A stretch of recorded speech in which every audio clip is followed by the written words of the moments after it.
negativi yo'q mashinani ko'rganmisizlar. Bu apparat haqida hech kim negativ fikr bildirishga haqqi yo'q. Nima dedinglar? Sotuvga S550 W221 keldi. Mashina ofitsialniy rastamoshka bo'lgan, dokumentalniy O'zbekistonda yurgani.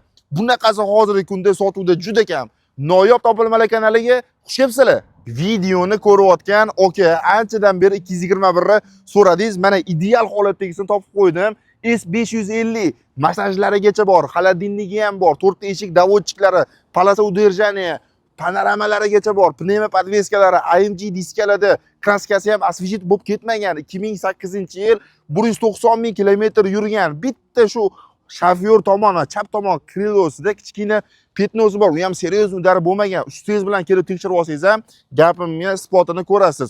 Karamel salon holatlarida ham bir dona joyida qirilib yoki yomon bo'lib ketib yirtilib qolgan joylari yo'q. Long mashinamiz. Narxini 30 ming dollardan oshiqroq narxga deb olib kelishdi.